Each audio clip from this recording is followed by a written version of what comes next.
Oh, hi! It's me, Professor Gerding, and it is 1 o'clock, which means it's time for Fun at 1. Fun at 1 is my opportunity to use my psychology office hours as an excuse to play games and have fun activities with my psychology students in hopes that they'll interrupt with comments, questions, or whatever it may be.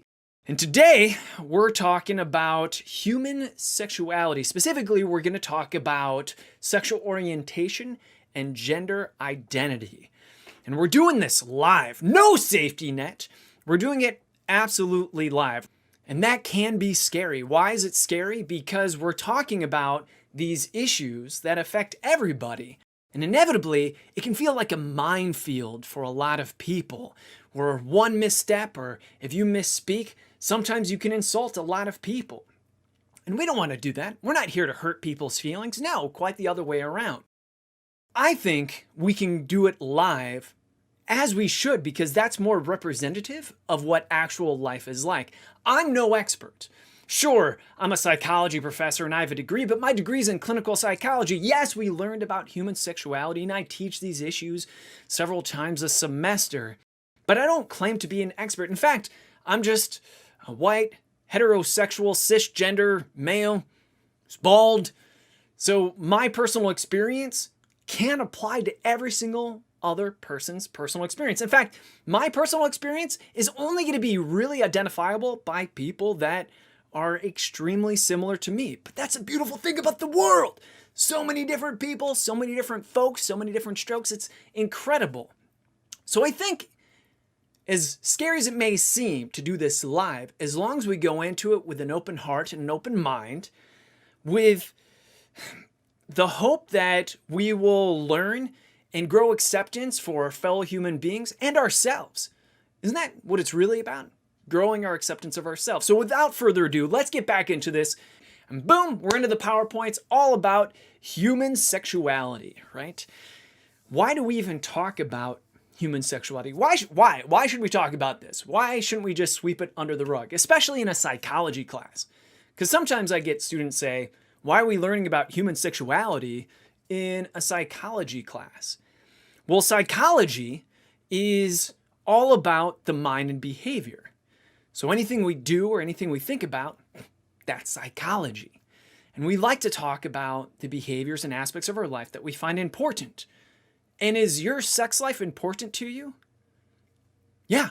In fact, some people argue, including Sigmund Freud, that it may be the most important aspect of your life. In fact, when asked, if you could no longer have sex for the rest of your life, what would you do? And when this survey is given, a lot of people's responses are, die. I'd rather be dead than live a life where I know I can no longer have an orgasm or sexual relationships. Now that's pretty intense, and that's not everybody, but it is a majority of people. A majority of people answered that they're not sure a life without sexuality or sex is worth living. So that's why we talk about it. But before we get into the nitty-gritty details, let me tell you a story. A story you've probably heard before, so don't plot spoil it if you know it. But it's the story of a father and a son. And they go on a camping retreat. They were in Cleveland, and every summer about this time, they decide, hey, let's rough it in the wilderness and have this father-son bonding time. It's really important because the father, he worked really hard and didn't really get all that many chances to connect with his son.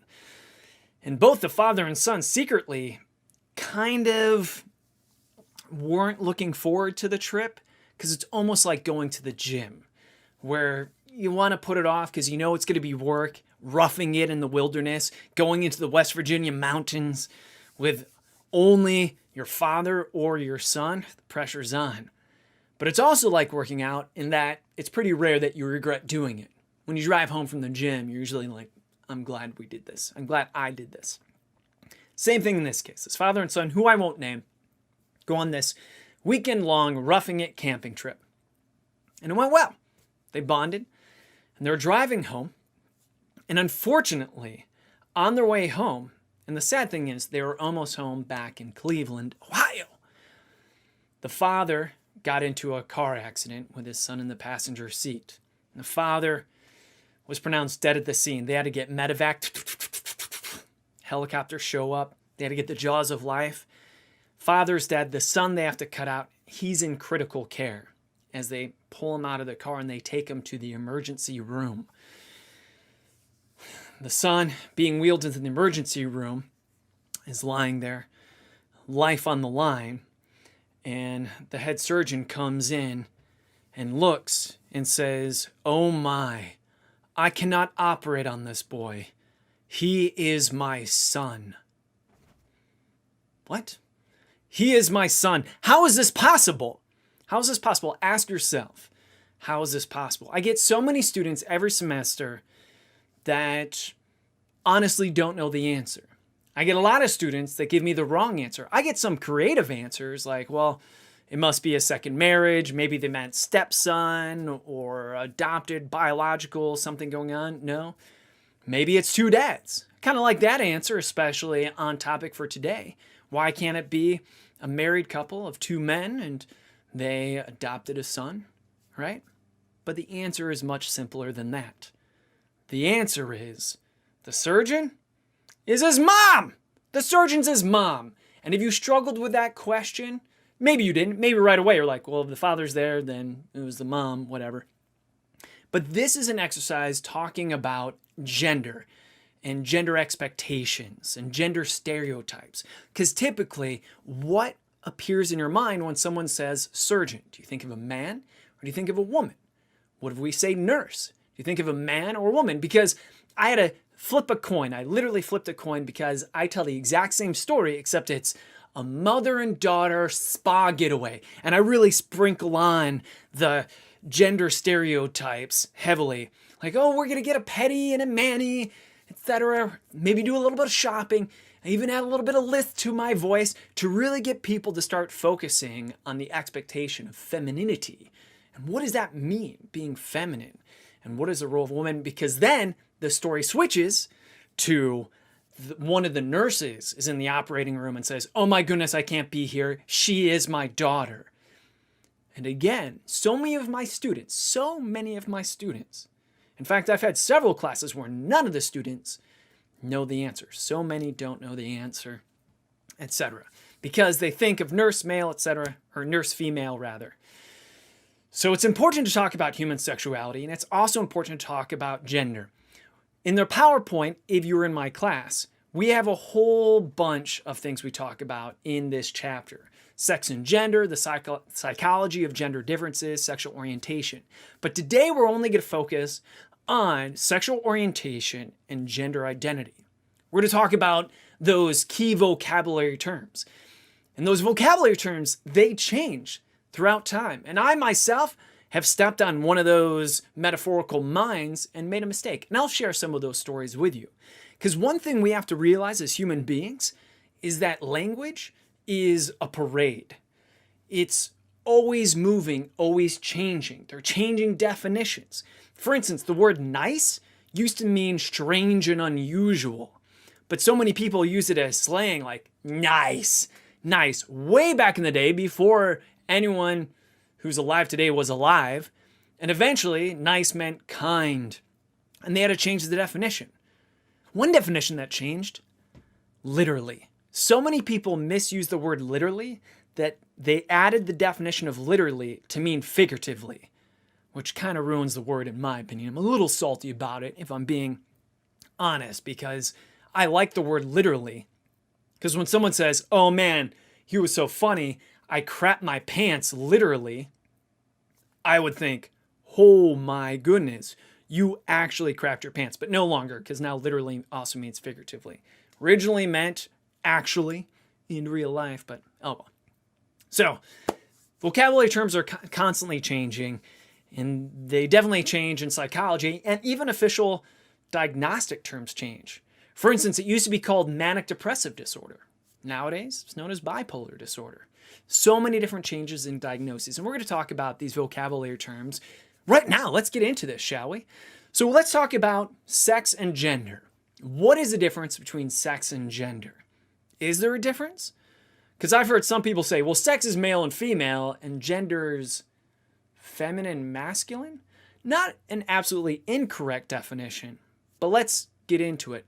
Sex versus gender. Sex is known as the physiological. We're talking about genetic makeups and physiology. That is sex. Sex is something that is typically assigned at birth because babies, when they're born, aren't really expressive in their gender. The only way they can really express themselves is crying, crapping, peeing, sleeping. That's pretty much it.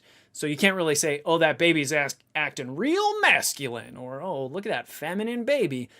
No, instead we rely on sex. Chromosome XY, etc., XX, genitalia. That's sex. Gender is a social cultural label.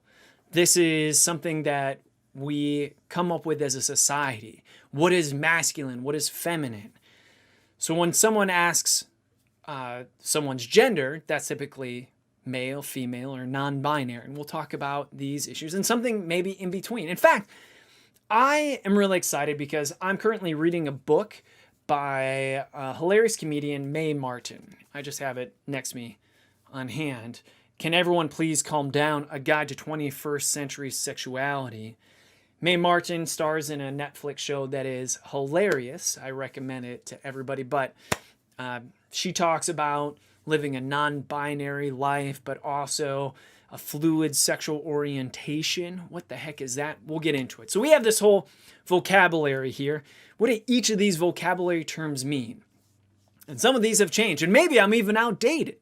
And if you're watching this years later on YouTube after the fact that it's no longer live, you can still feel free to leave a comment below or live if we're doing it right now and let me know, like, hey, that's we don't use that term anymore, etc.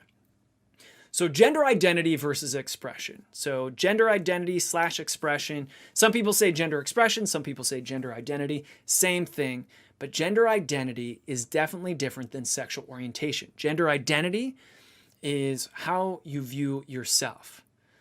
So are you male? Are you female? Are you non-binary? Fluid? Somewhere in between? That is gender identity. Sexual orientation isn't how you see yourself. It's who you see yourself with, right? So it's basically looking at a mirror versus looking at the person whom you may be romantically attracted. So there's a big difference. A lot of people think those two are intricately tied together and inseparable. That is absolutely false, because you can have a gender identity as male, heterosexual, male, homosexual, male, pansexual, bisexual, omnisexual, asexual, etc. Or you can be non-binary, gender identity, heterosexual male. You basically have two separate categories that exist. And I want to be clear that sexual orientation has been shown time and time again through research that it is not a choice. Because we used to say sexual preference.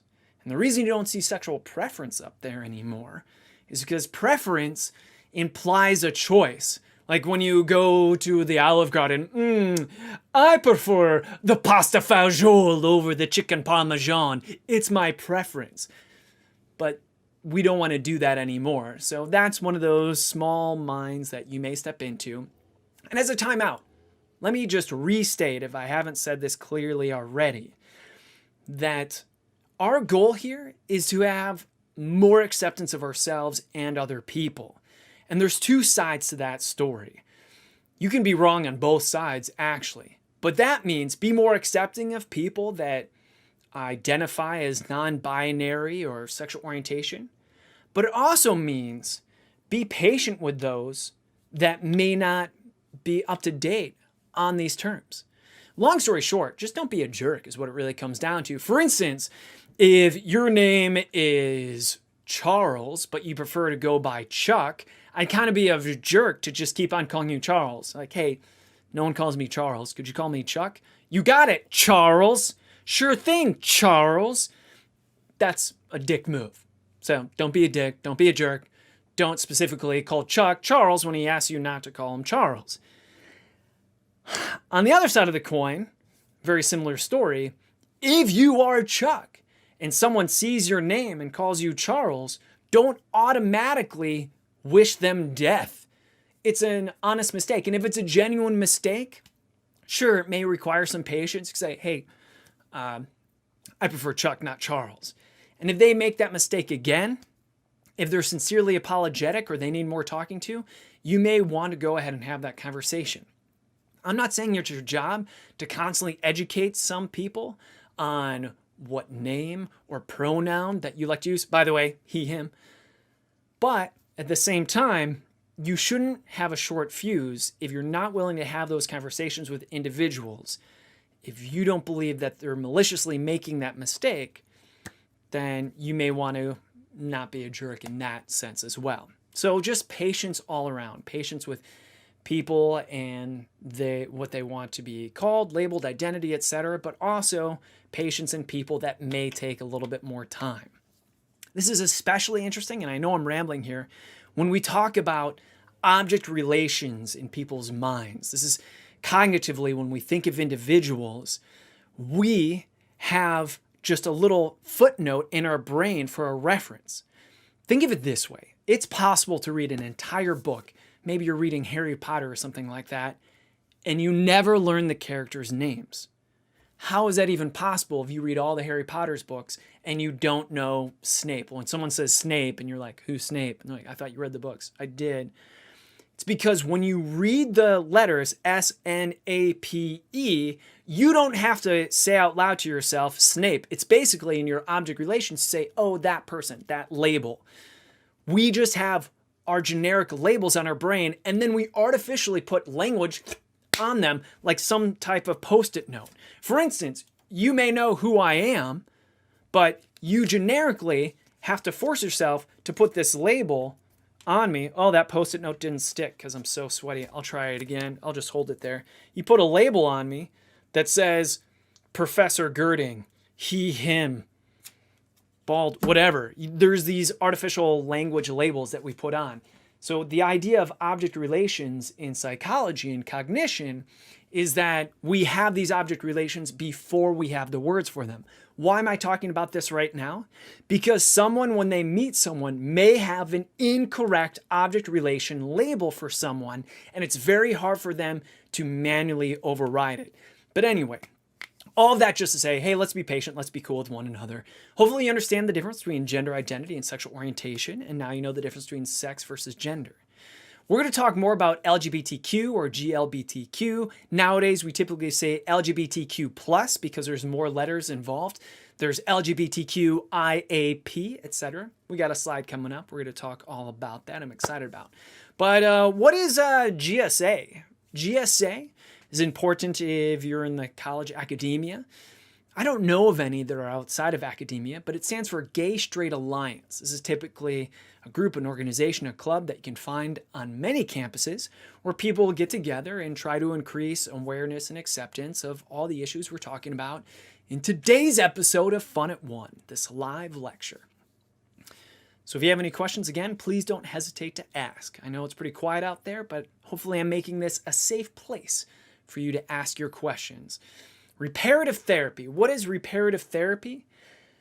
I hate using this example, but if you've ever seen the movie A Clockwork Orange, it's basically using behavioristic, old school therapy in order to train the gay away. Reparative therapy is this idea that you can change someone's sexual orientation with enough classical and operant conditioning, punishing people for behaving in a way. Basically, let's suppose you're trying to train the gay away. You show someone homosexual images, and what you do is you make someone feel ill as they're looking at these things, or you shock them, etc.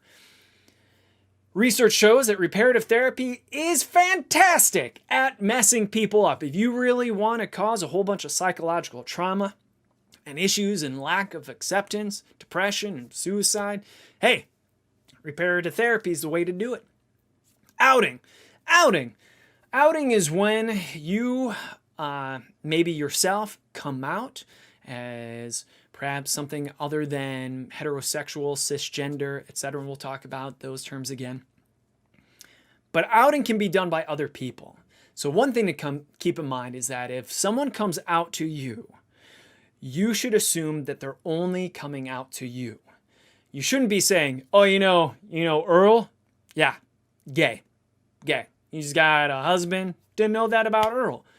Leave it up to Earl to out, right? Because when it really boils down to it, it's not anybody's business. And in the ideal world, it wouldn't matter. But that's not the world we currently live in. We currently live in a world where people are still persecuted for their gender identity, sexual orientation, etc. all the time. In fact, from Cleveland, if you're from the Cleveland area, we're not known as a hotbed of acceptance. No, we're known as a hotbed of hate when it comes to these issues. Unfortunately, yes, we're doing better and better, but there is still a lot of people that use that's so gay as an expression when describing something that they consider bad or strange or unusual. So when it comes to outing, be careful, because maybe you're in a dangerous place where someone could be assaulted if their sexual orientation or their gender identity is known. So that's outing. I've had people accidentally out others all the time. Because I remember when I was teaching this at one point, I remember someone sharing a story of how someone accidentally outed one of their friends, but they used names as they told the story, and we had to stop them and said, you just did the same thing. You just told us about how Sam outed Laquan, and you mentioned Laquan's name, so you just outed Laquan to us too. You're no different than Sam. So that's a generic story, but it actually did happen. The names have been changed to protect the identities of the innocent. So let's talk about pansexual and omnisexual. A lot of people use these interchangeably. That is fine. Pansexual is the idea that you are blind when it comes to your erogenous attraction, to your romantic attraction. Now, there's this ongoing argument that pansexual and bisexual are the same thing or they're different things. I'm not sure if you're familiar with the show Doctor Who, but there's a character known as Captain Jack. Captain Jack is a great example of someone who's pansexual, because Captain Jack loves someone because of who they are. It doesn't matter what's going on here physically whatsoever. So Captain Jack travels through space and time, and he falls in love with it. There was one alien he fell in love with. Literally, it was just a face that was stretched out. There was no body. It was just a face that was stretched out. But he fell in love with that individual, was attracted to that individual because he thought that they were beautiful, which is a very romantic idea. It's incredible. But that's pansexual. Bisexual, and this is a contentious argument, implies binary, bi meaning two, so male, female. So bisexual traditionally means someone who's attracted to male and female. A lot of people, since pansexual and omnisexual have come about, pansexual seems to be winning, by the way, more people talk about pansexual. They say bisexuality is pansexuality. And here's the crazy thing about this argument. Both are correct. If you say they're different because bisexuals don't recognize transgender individuals, etc., and you believe that, that's not necessarily incorrect, because a lot of people would agree with you. But then it's also correct that there are people out there that claim they're bisexual and they say pansexual as well. It's the same thing.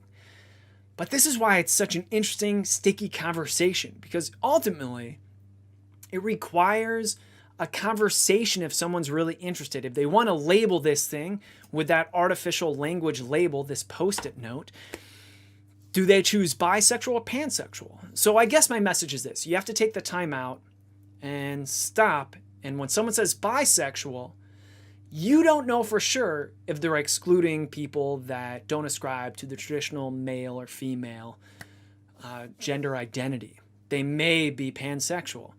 And if you don't feel comfortable asking them, that's usually nature's way of telling you you're not close enough to that person yet in order to ask. And you should always ask yourself, why do you need to know? Like, realistically, does it matter? Is it that you're interested and you want to know if this person is interested in you? Why do you want to know about their sexual orientation so badly? But that's the idea of bisexual versus pansexual.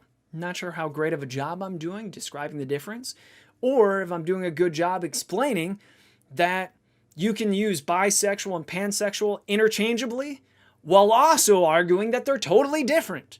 It all depends on the context and the language and how you're using it. Hey, Tony. Thanks. Yeah, Tony says, welcome back to me because I just got back from vacation. We took a week off, so it was a good vacation. An ally. What the heck's an ally? An ally is someone who just supports people's gender expression and sexual orientation, right? Basically, if you don't hate and you cheer people on and spread love and acceptance, you're an ally. You may not even realize it, but you're an ally. Asexual. Asexual, A meaning without. These are individuals, when it comes to sexuality, are you attracted to males, females? Are you bisexual, attracted to both? Are you pansexual, attracted to everything in between? Well, some people say, none. None for me, thank you. None. And that's the idea of asexual. Oh my goodness, there's a typo here. I need to update this. Oh my goodness, it says intersex, and that's incorrect. This is an old PowerPoint. I'm going to have to change that. So, boom, this is a perfect example of an old PowerPoint that I was supposed to update. I'm embarrassed. You don't say intersex, it's intersex, right? Because you don't say like heterosexual or maled or anything like that. So putting an ED implies that it's some type of process or something that happened to someone. It shouldn't be a verb. So I incorrectly verbed that intersex. So my apologies. And hopefully that's a good example of stepping into a small mine and reaching acceptance rather than over-shaming. So intersex. Intersex is anybody that does not display traditional sex of male or female. We're talking about sex, not gender here. There's so many examples of intersex individuals. A lot of people think, oh, hermaphrodites. You mean hermaphrodites. Hermaphrodite is now considered a derogatory term. I made that mistake myself years ago. Someone said, hey, that's a dead term. It's offensive. And that led to the conversation of, okay, no problem. Won't use that term, but could you explain why? Because I need some type of data here to make sure that I'm not just being misled by the misled. Hermaphrodite or hermaphrodism, whatever it may be called, this idea that someone is born with both genitalia, a penis and a vagina, is so incredibly rare. What's interesting is the genesis of this story, because Aphrodite and Hermes had a child, Hermaphrodite, and Hermaphrodite had the interesting aspect of both genitalia. It's a very interesting way to name your child, by the way. You take the mother's name, father's name, and just put them together. Anyway, side note that. That is not most intersex. Most intersex, unfortunately, has to do with genital mutilation or, I hate using the term defect, but for instance, there are a lot of boys that are born that they have a malformed penis. Sometimes the penis didn't get enough oxygen, maybe got caught up in the umbilical cord, something may have happened genetically. They're born with very small or no penis, and that is technically intersex. There are females that are born with a clitoris that is so large that it looks like a penis itself, and that is intersex. You also have genetic anomalies where instead of just having XX or XY, you can have XXY or XYY, etc. And those can be termed intersex as well. So don't think hermaphrodite, that's incorrect. Intersex is much more common than people realize, but someone who has both genitalia, incredibly rare. Do they exist? Supposedly. I don't know of any cases myself, or have heard of any cases myself. I don't know anyone who knows anyone that was born a hermaphrodite or knew a hermaphrodite. Again, I shouldn't even be using that term. Someone who has both genitalia, but intersex is the more accepted term nowadays. Oh, Razlo's in. Hey, Razlo. Razlo is sharing a story that there was a trans woman who was shocked to find out she had a uterus. Yeah, so many amazing instances. But most people back in the day, and hopefully they don't anymore, especially after watching this, when they think intersex, they think, oh, someone who has a penis and vagina? Nope. Although there's more reproductive organs than just the penis and vagina, uterus, etc. All right, so cisgender. Cisgender is basically the opposite of transgender.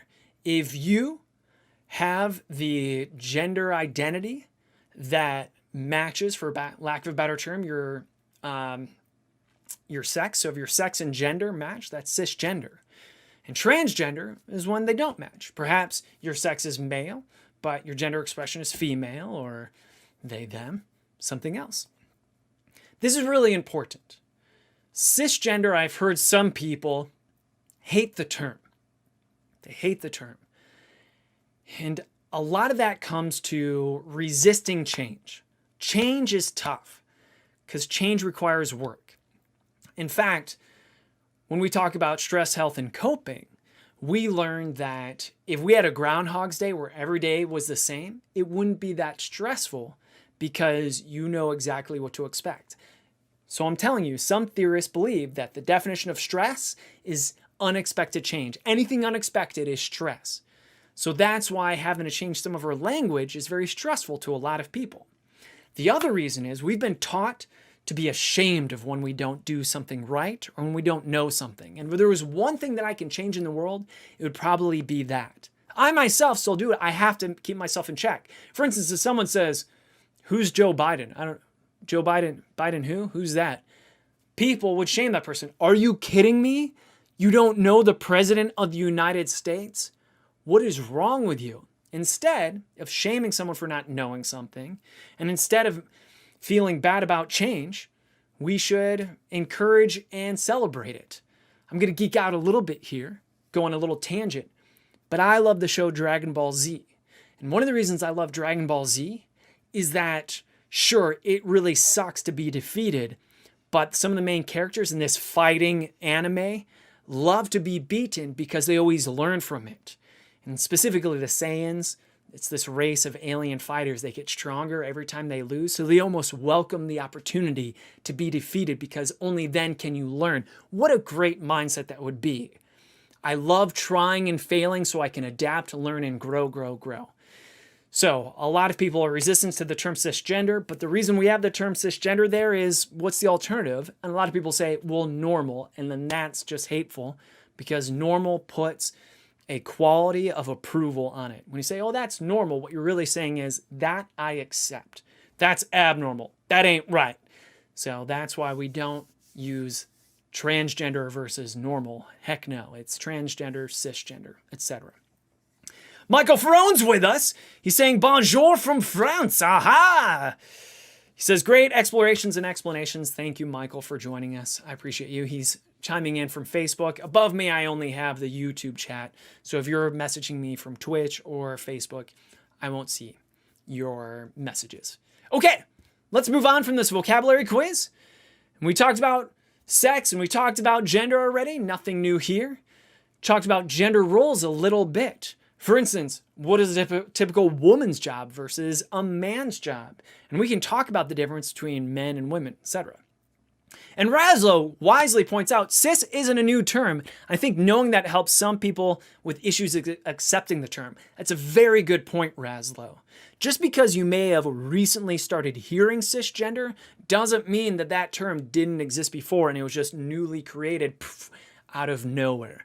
Really good point, Razlo. Bravo, sir. Bravo. All right, so gender roles. The beautiful thing, as I get older and older, I think there are less and less, I should say fewer and fewer since it's a counting noun, fewer and fewer gender roles out there. It is much more accepting nowadays than even when I was a kid for female doctors, male nurses. They're not firemen anymore, they're firefighters, police officers instead of policemen. Right? I love it. Postal workers instead of your mailman. I love that. I love that idea. In fact, I'm going to do a quick timeout, a little bit about feminism, and excuse my indulgences, but maybe this will encourage more chat. This is going to sound horrible, but as you walk with me, hopefully you'll accept my shattered lens point of view. When I went to school and we started learning about feminism, I was shocked. I was blown away. Like, what is this feminism thing? I don't understand. Women aren't getting a fair shake. The reason it was so confusing to me, Sure, it may have been that I had this male privilege and I didn't have to worry about these feminine issues, but in my life, my mother, my grandmothers were such strong women that I couldn't imagine that anyone thought otherwise. My mom, to this day, is still one of the most powerful, direct people that I know. She is inspiring to many people. And she always told us as family members what's up, when to be where, etc. My father included. Sure, my father was this scary authority figure, but my mom was the one who led the family. She made the decisions, etc. So I didn't know. So maybe to explain this a little bit better, imagine raising a child where it is multicultural as possible, different creeds, religion, races, etc. And then when they learn that there's this history of racism in the world, it's shocking to them, like, what? People treat people differently based upon the color of their skin or religion? That's bizarre to me because I've never seen it before. So I give my mother credit and my grandmothers and all the other women that I had in my life in my childhood for making me feminist blind, for lack of a better term, because I had no idea. Because what I saw was almost the opposite, like, oh yeah, us guys got to get in line because women are in charge here. So it's very interesting. The reason I bring that up now is that I think it's a beautiful thing personally that there's fewer and fewer gender roles.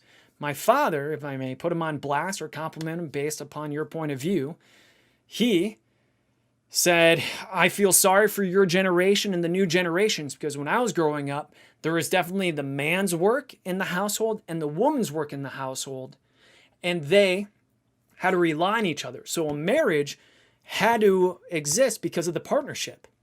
What one lacked, the other one did, and vice versa. So it had this forced reliance. It's like, but all of you are being raised to be totally self-reliant, to be able to do it all. So I don't know what that looks like. Now, he told me this in the 90s. I'm not sure if he still has that point of view or whatever, but it's an interesting thought. But I think it's a beautiful thought to marry not because of gender roles, and you have to find someone who will fill in what you're horrible at or you lack, but instead you're self-reliant.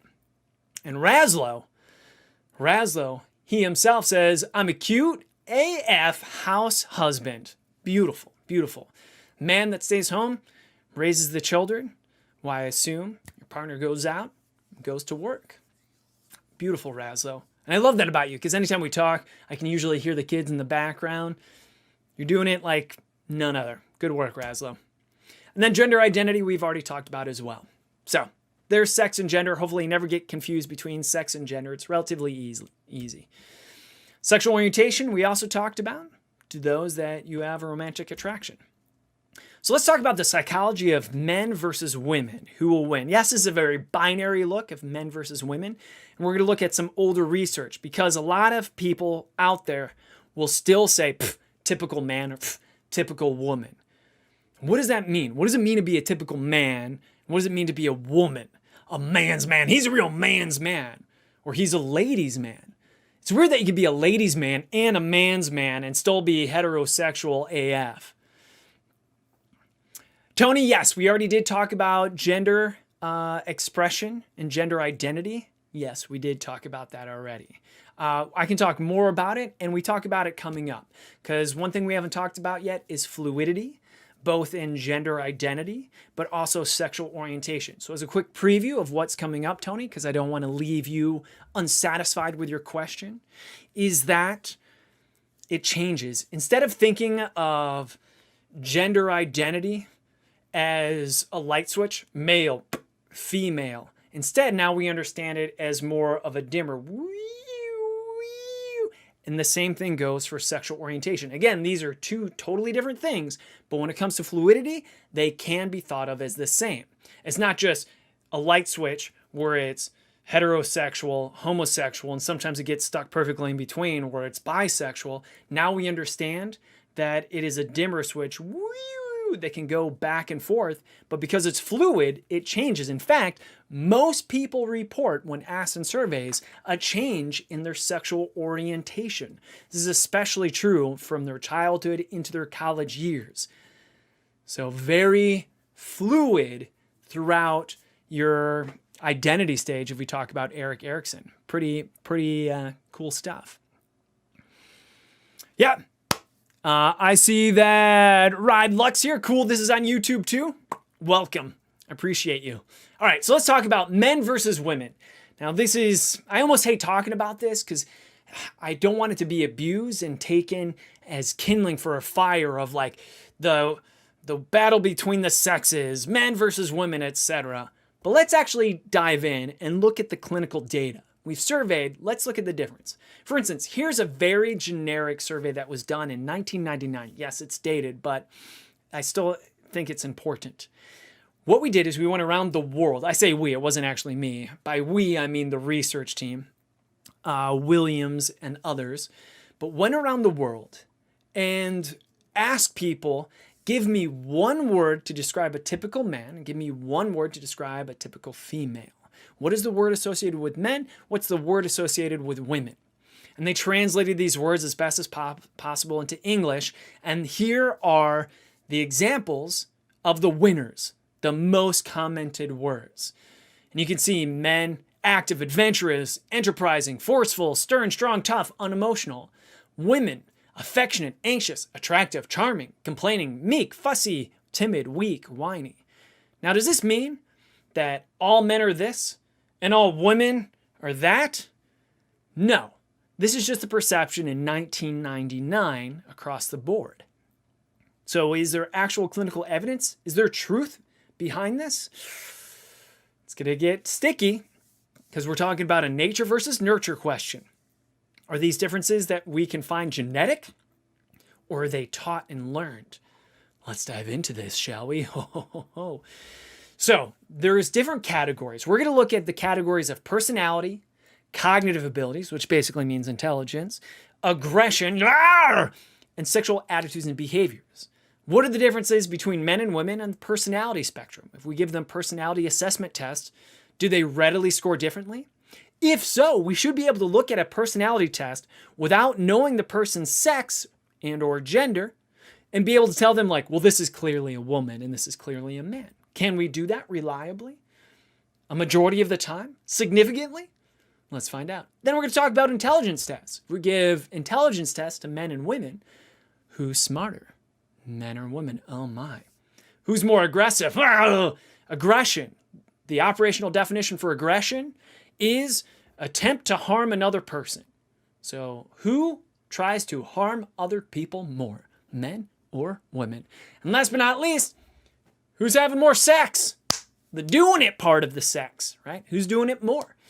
Well, let's dive in, shall we? Woo! First comes personality. Personality. What did we find out about personality? No significant differences. What? Oh my goodness. I find this so romantic. The chances are if I had a magic wand and I bippity boppity booped you on the nose, boop, and all of a sudden your sex changed, your genitalia, penis turns into vagina, vagina into penis, whatever, chances are really good your personality would not change at all. Ever wonder what you would be like if you were born the opposite sex? The chances are really good you'd be the same. You'd be the freaking same. And that's what we're saying here. And that's known as the gender similarities hypothesis. What we found in these personality surveys and comparing them on sexual differences, meaning sex, we found that men and women are just as alike and just as different as any man is compared to another man. Here's Joe. Here's Brian. They're this similar and they're this different. But Joe is just as different to Brianna as he is Brian, if that makes sense. So hopefully it does because I'm supposed to teach you. So long story short, gender similarities hypothesis is this idea that if you take any random two women, they will have just as much in common as if you took a man and a woman, and just as much different. There we go. Ooh, I see Ride saying same but different. Man, that will really apply to the other aspects that are coming up. So let's go to cognitive differences. Is there a difference between men and women? Yeah, kind of. Not really. Yes. No. What? Who's smarter? Well, we have to break it down into categories. Because what do we mean by intelligence? This is one of the most highly debated operational definitions. When you say someone is smart, what does that mean to you? What is your operational definition of smart? Well, in the field of cognitive psychology, we've had to break it down into specific subcategories. Because do we mean book smarts? Do we mean street smarts? Do we mean math? Do we mean English? Well, let's give you some examples. But for the most part, no differences, and that's the lesson to take away from here. When you measure men's intelligence, women's intelligence, no difference. There's some really smart men out there. There's some really smart women out there too. There's some really dumb women out there, and there's some really stupid men out there too. So it's a world of variety. It's beautiful. Beautiful. So let's look at verbal, reading, and writing. Who's better with words, men or women? So for the most part, there's no differences. And the differences we find are relatively slight in comparison.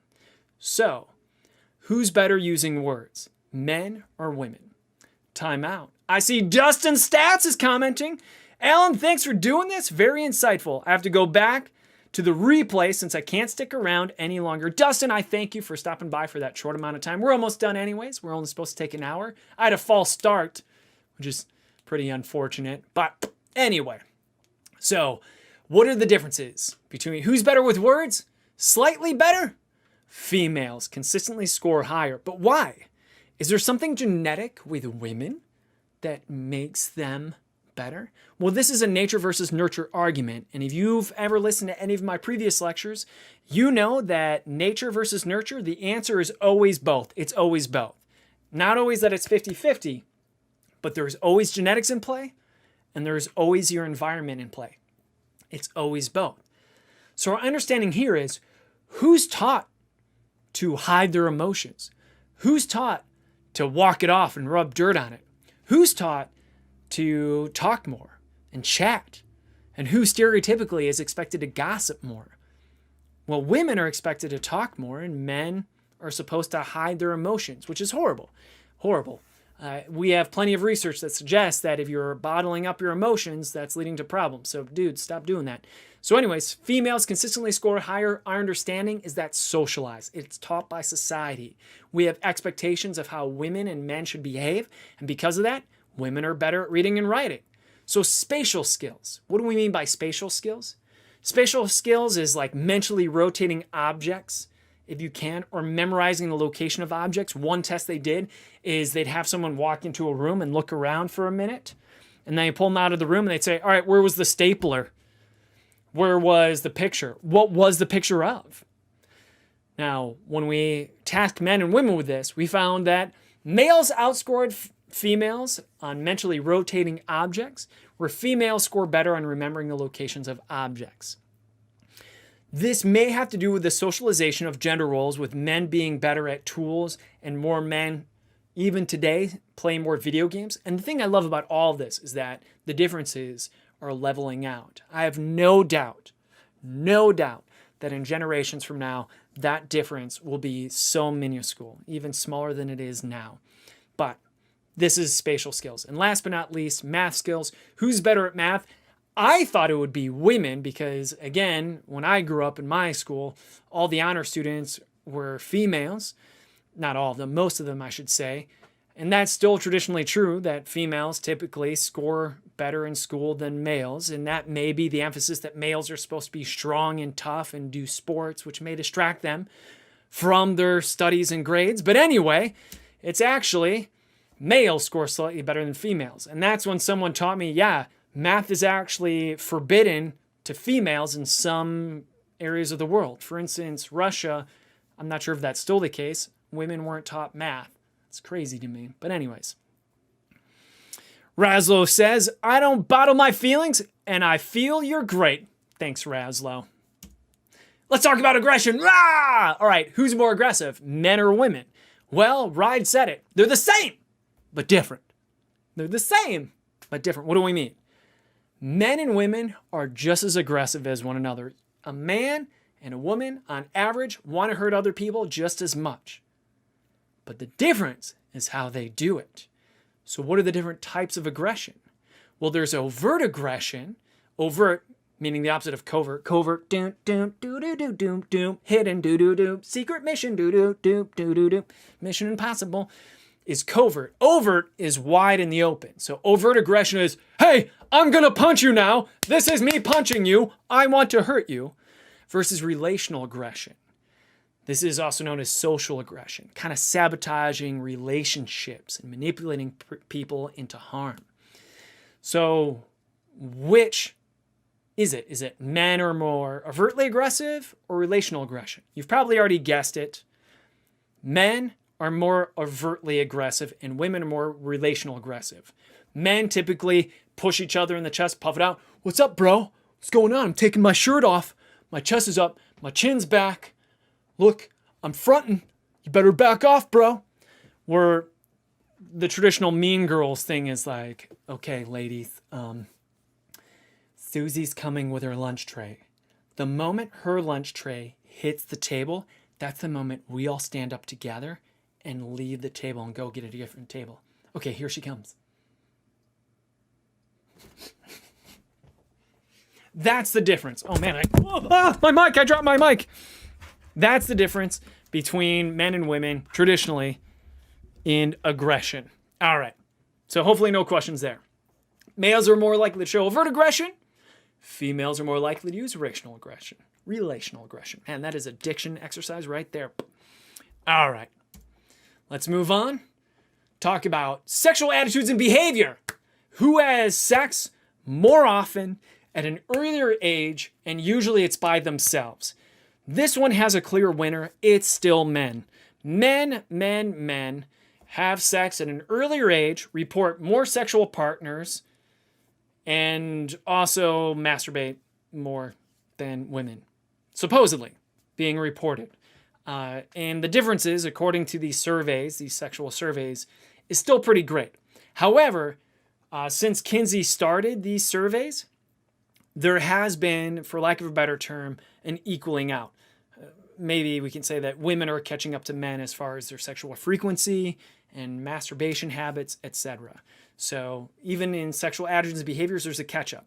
The big change, the shift where women started catching up to men, for lack of a better term again, was in the 60s, early 70s. And that was the free love era, right? So that was when it kind of changed. All right. So men do think about sex more than women, but they also think about food and sleep more too, according to Fisher, Moore, and Pittenger in 2012. So a meta-analysis of research says that men engage in more masturbation, view more pornography, have more casual sex, and more permissive attitudes about casual sex. All right. No questions on that. See, Noah's here. Hey, thanks for watching, Noah. All right, so sexual orientation. Tony, we wanted it. We're going to talk about it. Thermometers, not light switches. I already gave you the talk on this. The idea is that it can change. It's fluid. So sexual orientation, we already covered. Direction of a person's emotional and erotic attractions. Talked about heterosexual, homosexual, bisexual. Questioning and asexual. Questioning is the idea that you're not sure. There's so much research and theories about identity because it's such a big part of who we are. Do you know who you are? Do you know what you want to do for a career? What makes you happy? What's your sexual orientation? What's your gender identity, your gender expression? So many important questions because the better we know ourselves, the better we're able to function and enjoy life. It could be the most important thing to know is yourself. So it's important to ask these questions. And this research through identity has found that there's kind of basic steps that we go through on average when trying to find our identities. And at first, we just kind of assume the identities that are handed to us by our parents, right? You're a boy, you're a girl. This is shown in childhood when they like buy us dolls or trucks or toys or whatever. But then there comes more of a moratorium. A moratorium is where you start trying on different identities like shoes. Think of yourself in adolescence when the first day of school was a big deal because you got your new kicks and your new backpack and you're like, this year's going to be different. This year, I'm going to walk like this. Yeah, this year I'm going to hang out more with preppies than I'm going to hang out with the jocks. I don't know. Whatever your school or how it is nowadays, I'm out of touch. But that's the idea of moratorium. And then eventually you have identity achievement, where you slowly sink into your identity that you mostly stick with. But there's always room for adaptation. And that adaptation is very important. It's not like cement that it softens through adolescence and finally you've got this hard rock. No, it's more like clay that hardens. But if you wanted to, it gets wet again and you can start making it malleable once more. And this happens throughout our life, making it fluid. And so questioning is basically the way of saying you're in a sexual orientation moratorium. You're not sure. You're questioning. I don't know. I don't know what's going on. Maybe. And there's where more experimentation, etc. happens. I will say psychology has taught me that moratorium is a much healthier thing than foreclosure. Meaning it is better to try different identities out while you can, when you can, than it is just to assume the identities that other people are handing to you to prevent future health and wellness. So,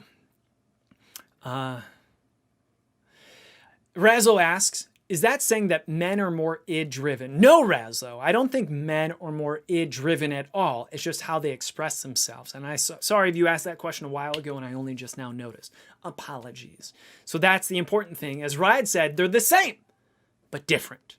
Same in that they have just as much id, but how they express it totally differently. All right, moving on with more sexual orientation. Here is the classic LGBTQ A, and a lot of people add in IAP. So I'll quiz you. What does the L stand for? If you said lesbian, you're correct. G, what does the G stand for? If you said gay, you are correct. What does the B stand for? If you say bisexual, correct. What does the T stand for? If you said transsexual, you're correct. Now, some people have other terms. For instance, we've changed the terms for transsexual I'm saying transsexual, transgender. Boom. Here's the object relations interference. I'm having memory interference. It was known as transsexualism originally in the DSM, the diagnostic book. So if someone had gender identity disorder, then it was known as transsexualism. Then they changed it to gender identity disorder, and now it's known as gender dysphoria because people argue you can't call it gender identity because they know who they are. They have a strong identity in many instances, so it's not an identity disorder. So now it's gender dysphoria. Now, not all individuals necessarily that are transgender have to have gender dysphoria because by definition, a disorder can only be a disorder if it impairs your functioning on a daily basis. So if you meet someone who's transgender and they're very healthy, they're very happy, they have a job, they have friends, etc., you cannot diagnose them with the disorder. I don't care who you are. That's like rule number 1 in clinical psychology. If someone is living a healthy, happy life, they don't have a disorder. They don't have a disorder. Some people will say, does that mean you can be an alcoholic without being diagnosed with alcoholism as long as you're able to live your life happily and healthily? It's pretty hard to live a happy, healthy life while you're an alcoholic. But if you can, then yes, technically you can't diagnose someone as an alcoholic if they can function. But the moment they get pulled over and lose their license, or the moment they lose their job, or the moment they get diagnosed with liver failure, guess what? You've just got a diagnosis of alcoholism because now it is impairing your ability to function. Same thing applies to someone who is transgender. They don't have a disorder unless it is impairing their ability to function on a daily basis. For instance, in the DSM-2, homosexuality was considered a disorder. It is not a disorder. They took it out of the DSM-3 in the 80s because homosexuality does not impair your ability to function. Ideally, in a good society, even though that some people are still put to death and it's illegal in many countries to express homosexuality. It's horrible. All right, so T is transgender. My apologies for the slip up. Q. Q can mean one of two things, and both are acceptable. Queer or questioning. Questioning we talked about last time. You're not sure. You're in this identity moratorium. checking things out, but also queer. And queer is a beautiful word. I dig it. It's sick because queer used to be derogatory. Used to mean strange, unusual, but was an insult. Hey, what's up, queer? But it was reclaimed in the 80s as a source of pride. Specifically, they use the term, we are queer and we are here. And that caught on as accepting. But I also like queer because it encapsulates all of the others together. You can be lesbian, gay, bisexual, etc. Be queer, like queer. You could even be questioning and still be considered queer, like, because queer just means I am not sure that I'm heterosexual. If you're not sure you're heterosexual, queer. I love that. I love that. A is asexual. And then if we add the I, what is I? That's intersex, not intersexed. Then there's the P, pansexual. If you want to add in the O, that would be omnisexual, etc. Hopefully you don't have any questions. Hopefully I'm not abusing this too much. Let's move on. Oh, here's a Safe Zone logo, by the way. Safe Zone is this wonderful program. It's available at my college and many other colleges and other places of employment where people go through and they get certified to make sure that they are accepting, that they're allies and welcome individuals regardless of where they are in the LGBTQ plus community. That way you know that you shouldn't be harassed if you are using the pronouns you want to use. Or instead of having to call your partner, or your spouse, you can say, that's my husband or that's my wife, and you don't have to worry about it. So Safe Zone is a visual icon that can be placed in certain areas to let you know, hey, we've gone through some training and we've learned the different letters and how to be more sensitive. Does that mean that you're automatically safe? No, just like mechanics and lawyers, there's good ones, there's bad ones. Just because you see the Safe Zone sticker doesn't mean the person who's sitting in the office behind the Safe Zone sticker is very well equipped. It doesn't mean that they're counselors or psychologists or professionals. It just means that they literally spent a couple hours in a session learning exactly what we're learning here and maybe a little bit more. Here's some horrible stats. I hate sharing these, and some of these are even dated. This is 2009, and they have gotten better. But if you're in Ohio, this is what I usually go through in my class to show you that prejudice, the key people that are targeted by prejudice in Ohio and in many parts of the world are still members of the LGBTQ plus community. I'm not saying that racism doesn't exist and it's not important. I'm not saying that religious persecution doesn't exist and it's not important. That is not what I'm saying. All I'm reporting here are the numbers. And when it comes to assaults and harassment in Ohio, the people that are getting harassed or assaulted the most, it has to do with their sexual orientation or gender expression. So if you look at this survey, this chart made in 2009, some interesting information. If you look at the lightest blue, that's verbal harassment. That's just verbally making fun of. Physical harassment means there's some touching involved, maybe some shoves, books knocked out of people's hands, etc. And physical assault means that there was trauma induced. Maybe a trip to the nurse, maybe, heaven forbid, the hospital, maybe even leading to death, straight up murder, which hopefully is the rare case. So a lot of people may look at this chart and say, these don't add up to 100%. Like if I look at sexual orientation, that's 91% verbal harassment, and gender expression, that's 70%. That's well over 100%. How's that possible? The explanation is the Venn diagram overlap, because when I'm verbally harassing you, I could be saying things about your sexual orientation, gender expression, your religion, your race, disability. That's awful. But anyway, that's the idea. Hopefully that makes sense. It's important to really learn and accept other people, because the less we accept people, especially because of where they exist in the LGBTQ plus community, leads to a lot of harassment. If you are being harassed someplace, you don't want to go to that place. And if that place is school, that means you're not getting an education. If you're not getting an education, that means you're not getting a lot of work. Heaven forbid, if you're not getting accepted at home, that means they run away. And in fact, last time I checked, most homelessness is caused either by schizophrenia, I should say, is correlated to individuals that are schizophrenic or are part of the LGBTQ plus community from an unaccepting household. And that's brutal. So let me keep this in mind. The stakes are incredibly high here.